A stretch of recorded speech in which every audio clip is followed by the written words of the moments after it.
ஓம் நமோ பகவதே வாசுதேவாயாம். ஓம் நமோ பகவதே வாசுதேவாயாம். ஓம் நமோ பகவதே வாசுதேவாயாம். இன்றைய பதம் ஸ்ரீமத் பகவத்கீதை அத்தியாயம் 2 பதம் 54. அர்ஜுன உவாச்ச ஸ்திதப்ரக்ஞஸ்ய கா பாஷா சமாதிஸ்தஸ்ய கேசவா ஸ்திததிஹி கிம் பிரபாஷேத கிம் ஆசீத பிரஜேத கிம். ஸ்ரீல பிரபுபாதரின் மொழிபெயர்ப்பு மற்றும் பொருளுரை. அர்ஜுனன் வினவினான், தெய்வீக உணர்வில் இவ்வாறு நிலை பெற்றவனின் அறிகுறிகள் யாவை? அவனது மொழி என்ன? எவ்வாறு பேசுவான்? எப்படி அமருவான்? எப்படி நடப்பான்?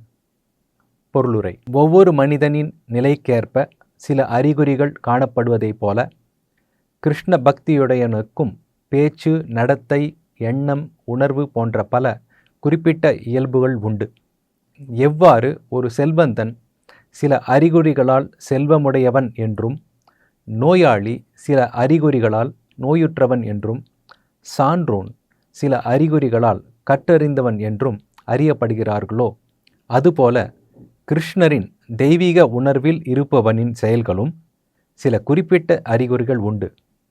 அவனது முக்கிய அறிகுறிகளை பகவத்கீதையிலிருந்து அறிந்து கொள்ளலாம். கிருஷ்ண உணர்வுடையவன் எவ்வாறு பேசுகிறான் என்பது மிகவும் முக்கியமானது. ஏனெனில் பேச்சு என்பது எந்த ஒரு மனிதனுக்கும் முக்கியமான குணமாகும். பேசாமல் இருக்கும் வரை முட்டாளை கண்டுபிடிக்க முடியாது என்று கூறப்படுகிறது. நன்றாக உடையணிந்த முட்டாள் தன் வாயை திறக்காத வரை அவன் எப்படிப்பட்டவன் என்பதை அறிய முடியாது என்பதே நிச்சயம். ஆனால் அவன் பேச தொடங்கியவுடன் தான் யார் என்பதை காட்ட ஆரம்பித்து விடுகிறான். கிருஷ்ண பக்தனின் முதல் அறிகுறி என்னவென்றால், அவன் கிருஷ்ணரை பற்றியும் அவர் சம்பந்தப்பட்ட விஷயங்களை பற்றியும் மட்டுமே பேசுவான். கீழே விளக்கப்படும் மற்ற அறிகுறிகள் தானாக வெளிப்படும். இவ்வாறாக ஸ்ரீல பிரபுபாதரின் பொருளுரை முடிவடைகிறது. ஓம் அஜ்ஞானதிமிராந்தஸ்ய ஞானாஞ்சனசலாகயா சக்ஷுருன்மிலிதம் ஏன தஸ்மை ஸ்ரீ குரவே நமः.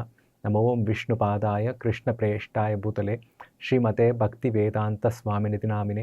நமஸ்தே சாரஸ்வதே தேவே கௌரவாணி பிரச்சாரிணே நிர்விசேஷா சூன்யவாதி பாಶ್ಚಾತ್ಯ தேசதாரிணி. ஜெய ஸ்ரீ கிருஷ்ண சைத்தன்யா பிரபு நித்யானந்த ஸ்ரீ அத்வைத கதாதர ஸ்ரீவாசாதி கௌரபக்த விருந்த. ஹரே கிருஷ்ணா கிருஷ்ண கிருஷ்ணா ஹரே ஹரே, ஹரே ராம ராம ராம ஹரே ஹரே. இது ஒரு முக்கியமான ஒரு பதம். குறிப்பாக இந்த காலகட்டத்தில் இருக்கிற மக்களுக்கு ரொம்ப ரொம்ப முக்கியம். ஏன்னா ரீசெண்டாக நம்ம தமிழ்நாட்டில் அரசியல் மாற்றங்கள்லாம் ஏற்பட்டது. அதுக்கப்புறம் ஒரு சில காரசாரமான விவாதங்கள்லாம் போயிட்டுருக்கு. ஒன்று பார்த்திங்கன்னா சனாதன தர்மம், இன்னொன்று பார்த்திங்கன்னா அந்த தூய சக்தியா இல்லை தீய சக்தியா, அந்த மாதிரியான ஒரு அரசல் புரசல்கள் எல்லாம் போயிட்டுருக்கு. நம்ம இப்போ அரசியல் பேசலை, நம்ம பகவத்கீதையில் எவ்வளோ முக்கியமான ஒரு கருத்தை நம்ம இந்த மாதிரியான விஷயங்கள்லேருந்து எப்படி பகவத்கீதையினுடைய ஒரு பதம், இந்த பதம் ரொம்ப முக்கியமானது இப்போ இருக்கிற காலகட்டத்தில், இப்போ இருக்கிற ஜென்ரேஷனுக்கு மக்களுக்கு எவ்வளோ முக்கியமானது அப்படின்னு சொல்லிட்டு இப்போ பார்க்க போகிறோம். இன்று உலகத்தில் பார்த்திங்கன்னா இந்த இன்ஃபர்மேஷன் தகவல்களுக்கு பார்த்திங்கன்னா பஞ்சம் கிடையாது. ஆனால் உண்மையான ஞானத்திற்கு ரொம்ப பஞ்சம் இருக்குது. உண்மையான ஞானம்னா இன்ஃபர்மேஷன் வேறு, ஞானம் வேறு, அறிவு வேறு. ஸோ இதை நம்ம எப்படி தெரிஞ்சுக்கலாம் அப்படின்னு சொல்லிட்டு நம்ம இப்போ பார்க்க போகிறோம். சமூக வலைத்தளங்களில் போயிட்டு இப்போ சனாதன தர்மமாக இருக்கட்டும், அதை பற்றி நம்ம பார்த்தோம்னா ஒரு சிலர்லாம் அதுக்கு விளக்கம் கொடுக்குறாங்க.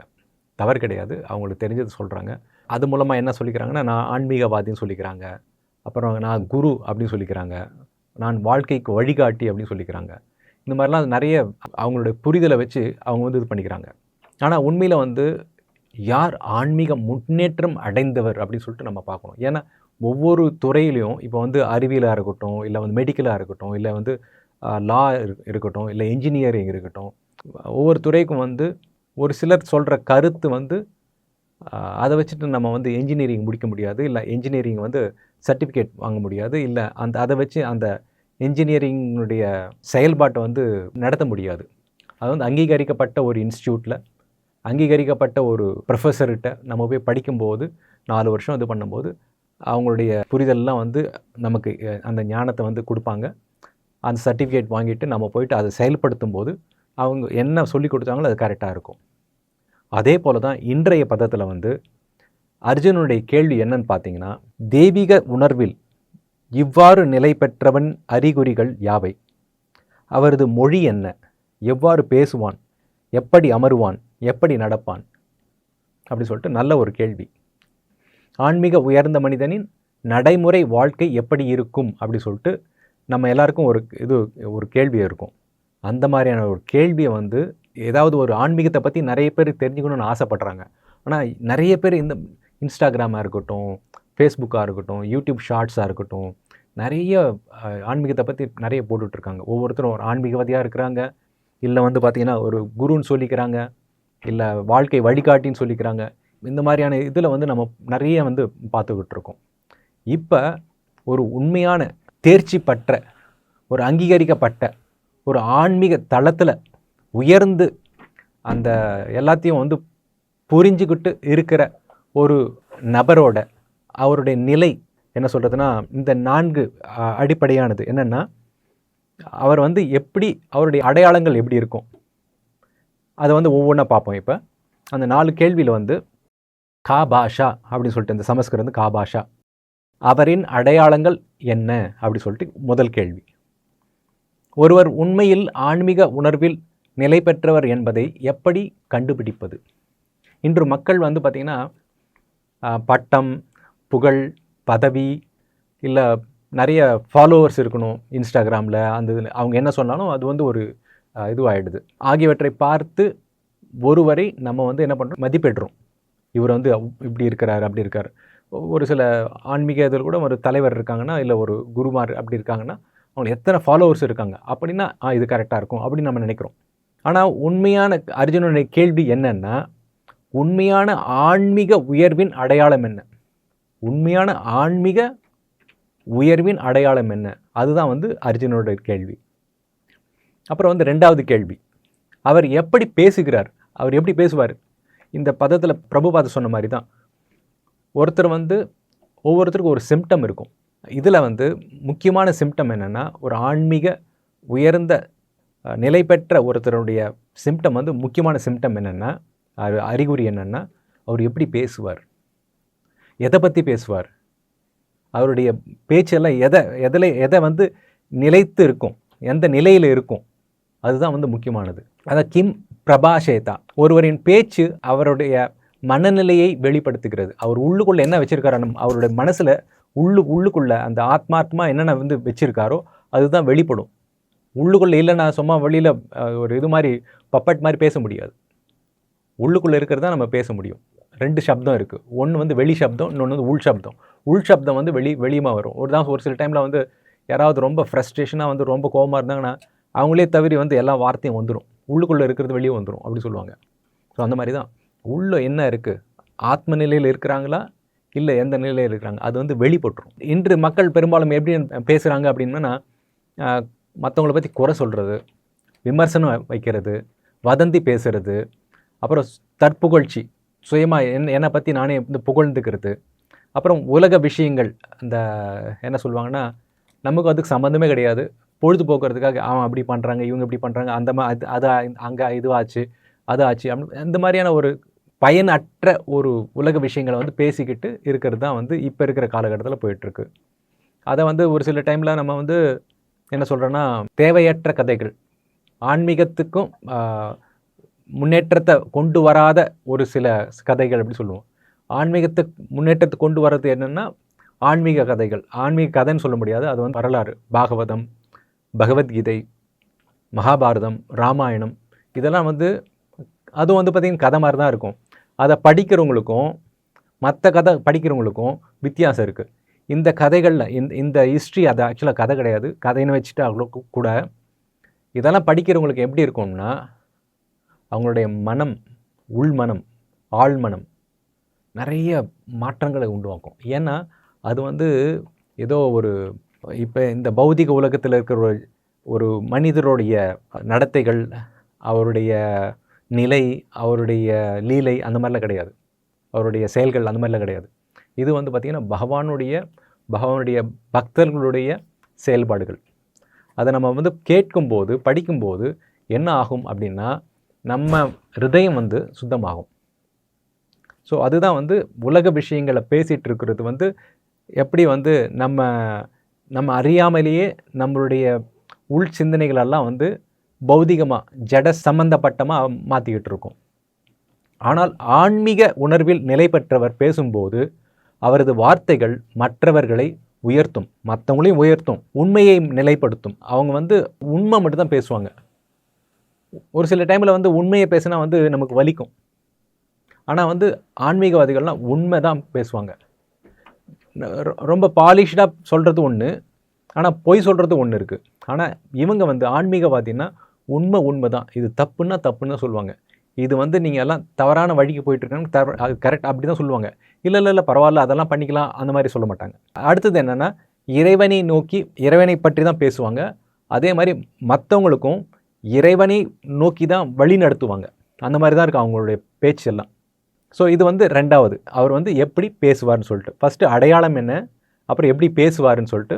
மூணாவது பார்த்தோம்னா அவர் எப்படி நிலைத்திருக்கிறார். கிம் ஆசீதா.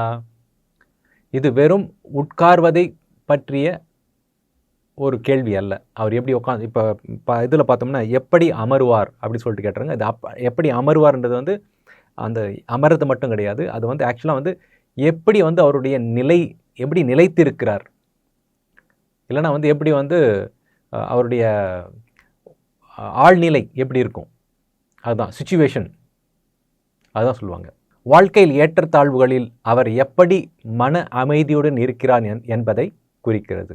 இப்போ மூணாவது கேள்வி, அது என்னன்னா அவர் எப்படி நிலைத்திருக்கிறார். கிம் ஆசீதா. இது வந்து பார்த்திங்கன்னா எப்படி உட்காருவார் அந்த மாதிரியான ஒரு கேள்வி இல்லை.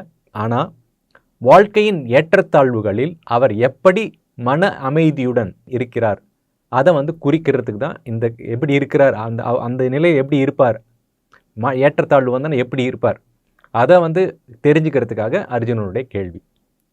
இன்று நம்மளுடைய சமுதாயத்தில் வந்து பார்த்திங்கன்னா எஸ்பெஷலி இப்போ இருக்கிற யங்கர் ஜென்ரேஷன் பார்த்தோம்னா ஒரு தோல்வி வந்தாலே அவங்க வந்து மனசோர்வுக்கு வந்துடுறாங்க.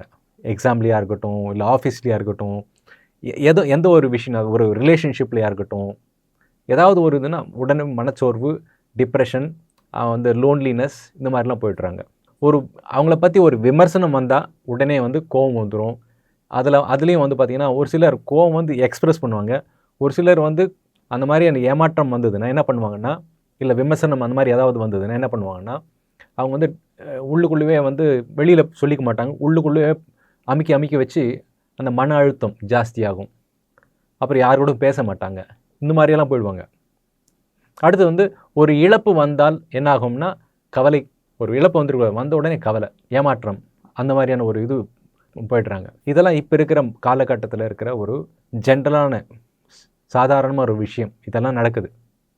ஆனால் ஆன்மீக அறிவில் நிலைத்தவர் வெளிப்புற சூழல்களில், ஆனால் ஆன்மீக அறிவில் நிலைத்தவர் இந்த வெளிப்புற சூழல்லாம் இருக்கு இல்லைங்களா, அதனால் அவர் வந்து நிலை குலைய மாட்டார். அப்படியே அந்த அவருடைய நிலையை வந்து அப்படியே ஒரு ஸ்திரமாக இருப்பார். அவரை வந்து அவருடைய மனசையோ அவருடைய சிந்தனைகளோ அவருடைய மனோபாவத்தையோ எதுவும் மாற்ற முடியாது. அது ஒரு ஸ்திரமாக கட்டுக்கோப்போ அப்படியே வச்சுருப்பார் அவருடைய மனதை. இதுதான் வந்து மூன்றாவது கேள்வி. இப்போ நாலாவது கேள்வி, அவர் எப்படி செயல்படுகிறார். பிரஜேத கிம் அப்படின்னு சொல்லிட்டு நாலாவது கேள்வி அர்ஜுனனுடையது. இது எப்படி நடக்கிறார், அவருடைய நடத்தை எப்படி இருக்கும், அவருடைய கண்டக்ட் சொல்லுவோம், அது எப்படி இருக்கும் என்ற உடல் இயக்கத்தை மட்டும் குறிக்காத ஒரு உளவியல், அவருடைய கண்டக்ட், அதை பற்றியான ஒரு கேள்வி. எப்படி அவர் தீர்மானம் எடுக்கிறார், எப்படி மனிதர்களுடன் பழகுகிறார், வெற்றியிலும் தோல்வியிலும் எப்படி நடந்து கொள்கிறார் என்பதை பற்றிய கேள்வி தான் இது நாலாவது கேள்வி.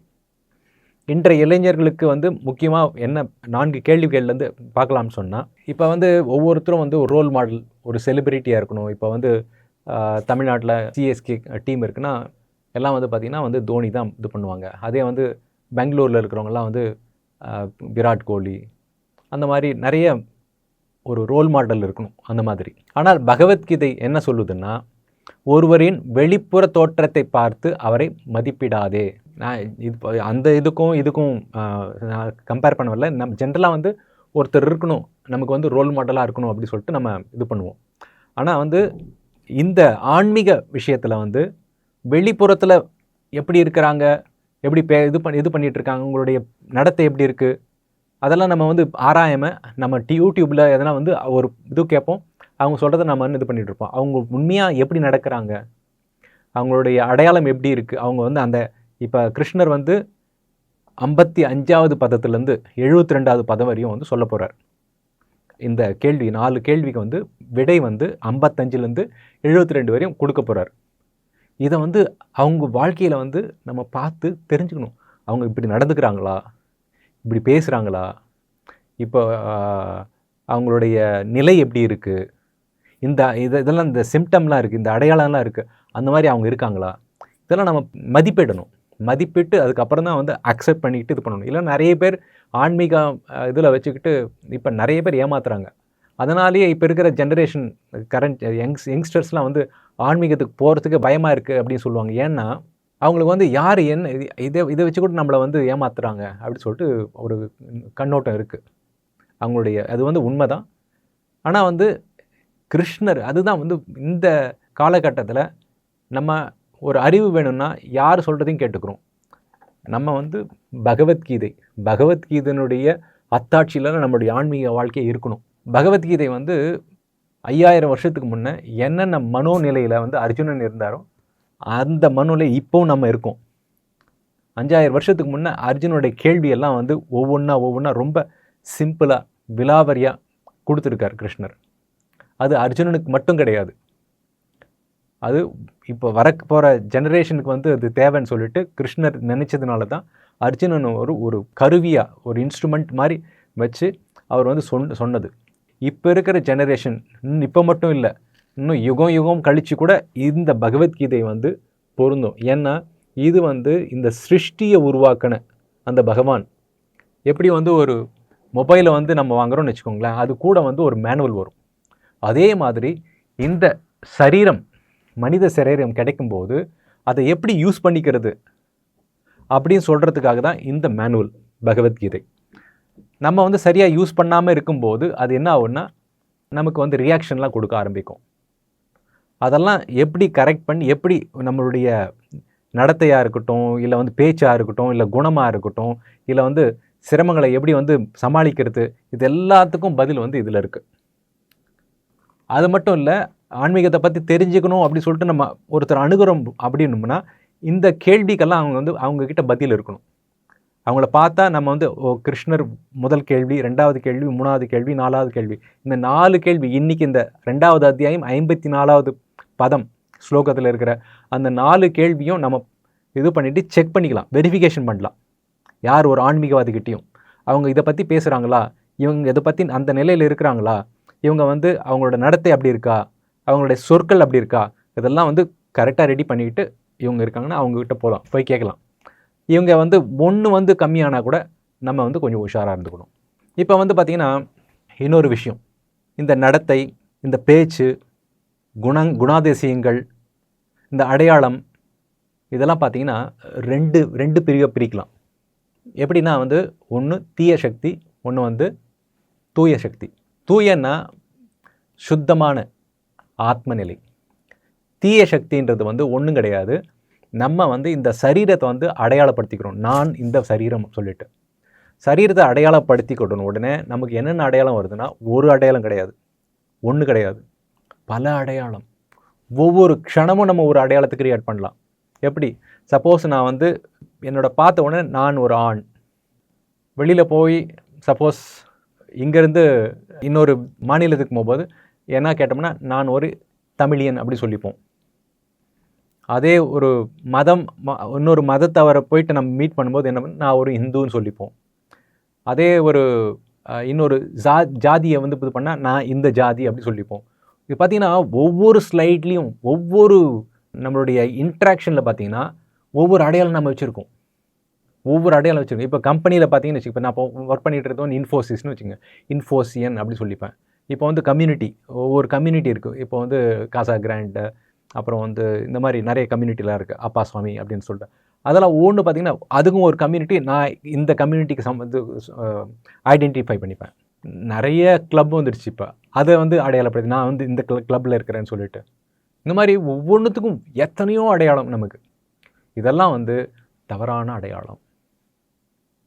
நமக்கும் இந்த சரீரத்துக்கும் சரீரத்து அடையாளத்துக்கும் சம்பந்தமே கிடையாது. ஸோ அந்த படி நடக்கும்போது என்ன ஆகும்னா நமக்கு வந்து நம்மளுடைய பேச்சு, நடத்தை, குணம் எல்லாமே வந்து தீயதாக இருக்கும். அது தீய சக்தி.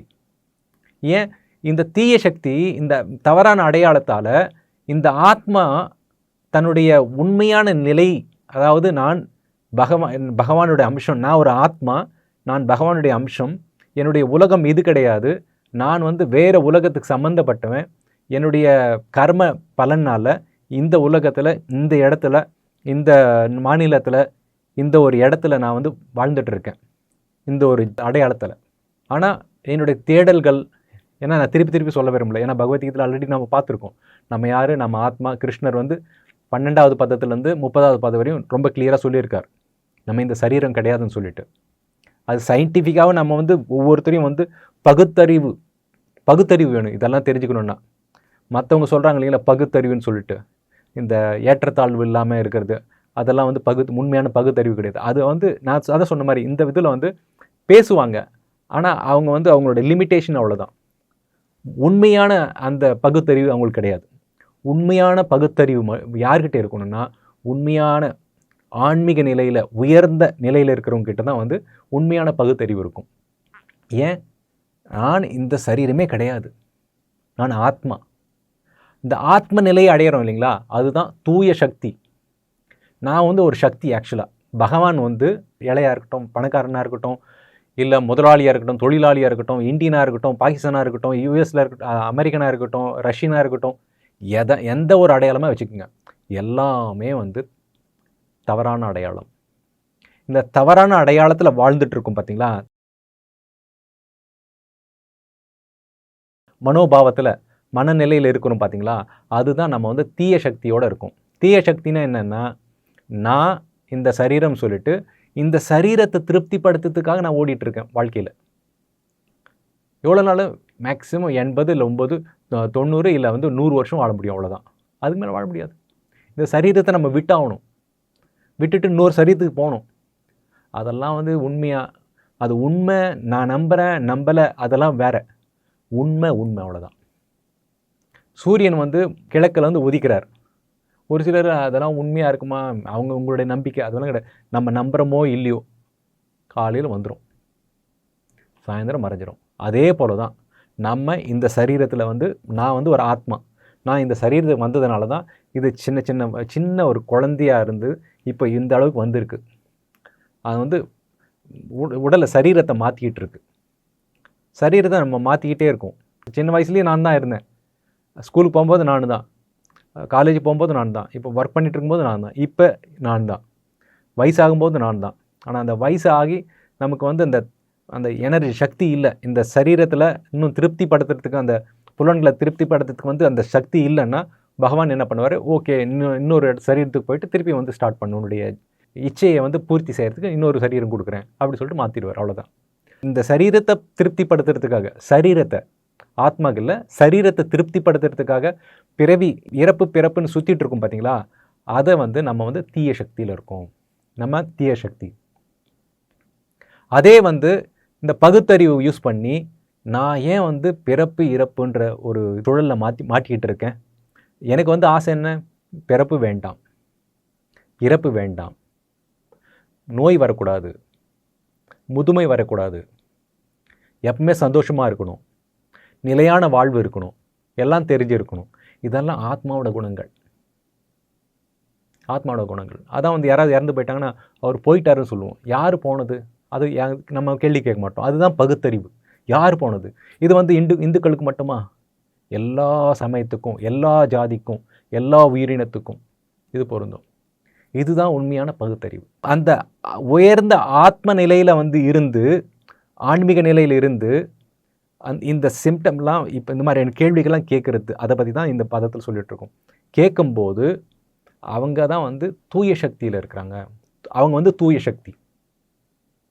ஏன்னா வந்து தூய சக்தியில் இருந்தால் தான் நம்ம வந்து அந்த திவ்யமான கிருஷ்ணர் கூட வந்து பார்த்திங்கன்னா, பரம்பொருள் கிருஷ்ணர் கூட அவர் வந்து பார்த்திங்கன்னா பரம்பிரம்மா, பரம்தாமா, பவித்ரம். அவர் வந்து பவித்ரம் பேர் அவருக்கு. அவர் வந்து பவித்ரம்னு நமக்கு தெரியும், சுத்தமான, தூய. அந்த பரம்பவித்ரம் அவர்கிட்ட போகணுன்னா நம்ம பவித்திரமானாதான், நம்ம வந்து சுத்தமானாதான் நம்ம அவர்கிட்ட போக முடியும். சுத்த சக்தியாக தான் அவர்கிட்ட போக முடியும். தீய சக்தியாக இருந்தோம்னா அவர்கிட்ட போக முடியாது. இந்த பிரபஞ்சத்திலே இருக்கணும். இந்த பிரபஞ்சத்தில் இருக்கிற அதிகாரிகள் இந்திரன், சந்திரன், சூரியன், யமராஜர், இந்த மாதிரியெல்லாம் வந்து இந்த பிரபஞ்சத்தில் வந்து ஐஏஎஸ் ஆஃபீஸர் மாதிரி, இவங்கெல்லாம் வந்து கலெக்டர் மாதிரி, ஒவ்வொரு டிபார்ட்மெண்ட்டுக்கு டிஃப்ரெண்ட் வேறு வேறு அதிகாரிகள். நம்ம என்னென்ன பண்ணுற பாவங்கள் புண்ணியங்கள் அதுக்கேற்ற மாதிரி நமக்கு வந்து நல்லது கெட்டது கொடுத்துட்ருப்பாங்க. அவ்வளோதான். நம்ம இந்த உலகத்தில் சுற்றிட்டு இருக்கணும். அது எப்போ வரையும்? நம்ம தூய சக்தி ஆகிற வரையும். தூய சக்தி ஆத்ம நிலை. நம்ம வந்து ஆத்மான்னு உணர்ற மட்டும் போதாது, அதைப்படி நடக்கணும். அதான் இந்த இதை வந்து எப்படி நம்மளுடைய நடத்தை எப்படி இருக்கும். அதே மாதிரி பேசுறது கூட நம்ம எப்படி பேசுவோம், பேசுறது, நடக்கிறது, அடையாளப்படுத்திக்கிறது, நம்ம எந்த நிலையில் இருக்கிறது, இதெல்லாம் வந்து தூய சக்தியிலையும் இருக்கலாம், தீய சக்தியிலையும் இருக்கலாம். தீய சக்தினா வந்து நிறைய அட்டூழியங்கள் பண்ணுறது, கரப்ஷன், அது இது இதெல்லாம் பண்ணிகிட்டு இருக்கும்போது வந்து நம்ம தீய சக்தியில் இருப்போம். அது வந்து ஆத்ம நிலை, நான் ஆத்மா, இந்த சரீரம் கிடையாது, இந்த சரீரத்தினுடைய திருப்தியாக நான் பண்ணும்போது இந்த உலகத்தில் வந்து மாட்டிப்பேன். இந்த சரீர சம்பந்தமே இருக்கக்கூடாது, எனக்கு ஆத்ம நிலையில் இருக்கணும்.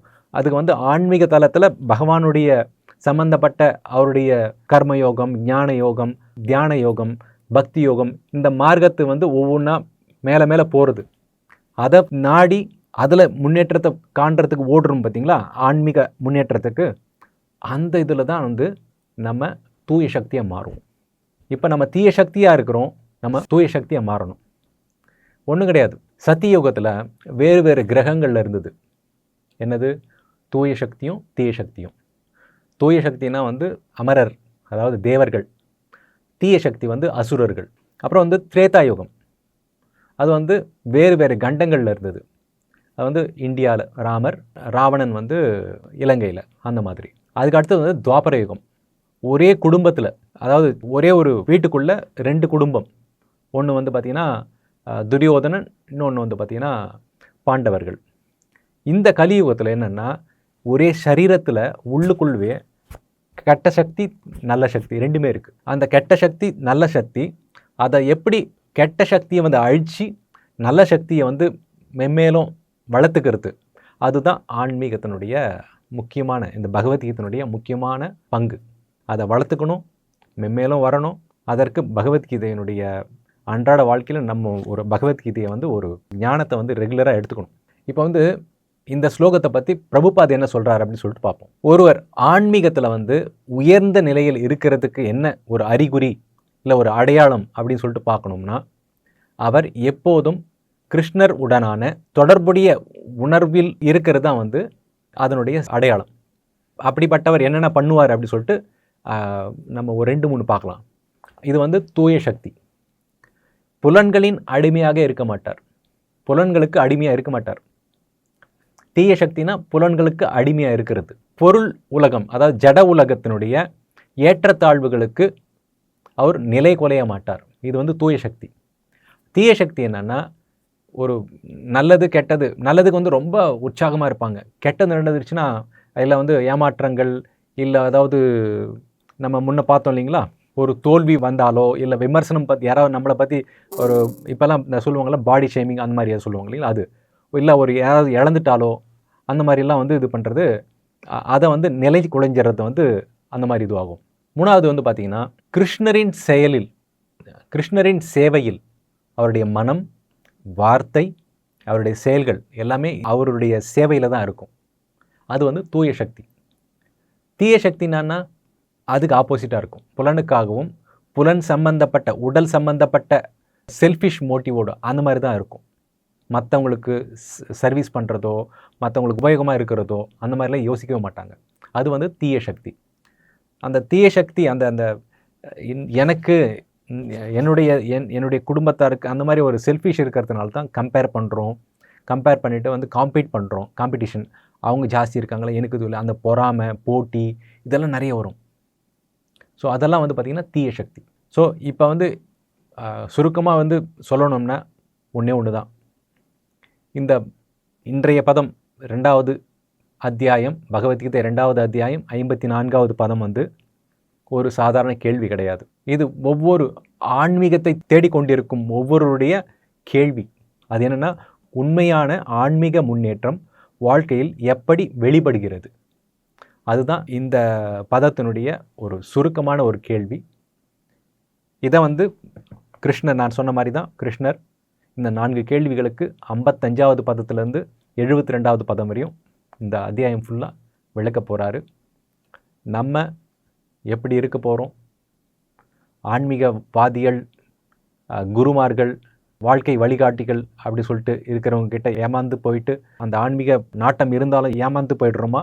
இல்லை கிருஷ்ணர் சொன்ன மாதிரி இந்த 4 கேள்விகளை வந்து நம்ம அவங்கக்கிட்ட அந்த ஒரு வெரிஃபிகேஷன், அதை வந்து மதிப்பிட்டு அவங்கள வந்து ஆராய்ச்சி பண்ணி இவங்க கரெக்டாக இருக்காங்களா, கிருஷ்ணரை பற்றி தான் பேசுகிறாங்களா, கிருஷ்ணர் சம்மந்தமாக தான் நடந்துக்கிறாங்களா, கிருஷ்ணருடைய வெளிப்பாட்டில் தான் வந்து கிருஷ்ணரை பற்றி அடையாளப்படுத்திக்கிறாங்களா, அதை தூய சக்தியாக, அதாவது நான் ஆத்மா, அந்த ஒரு நிலையிலிருந்து அவங்க நடந்துக்கிறாங்களா, அவங்களுடைய நிலையை எப்படி வந்து வச்சுக்கிறாங்க, நிலை குலையாமல் எப்படி இருக்கிறாங்க, அதை வந்து அவங்க வந்து அன்றாட வாழ்க்கையில் பின்பற்றுறாங்களா, அப்படிலாம் நம்ம பார்த்து அது எடை போட்டு அவங்கக்கிட்ட தான் நம்ம வந்து ஆன்மீகத்தை பற்றி நம்ம தெரிஞ்சுக்கிறது ரொம்ப நல்லது. சேஃப். உண்மையான ஒரு ஆன்மீக இலக்கை அடையிறதுக்கு அதுதான் வழிகோலாக இருக்கும். நன்றி. ஹரே கிருஷ்ணா.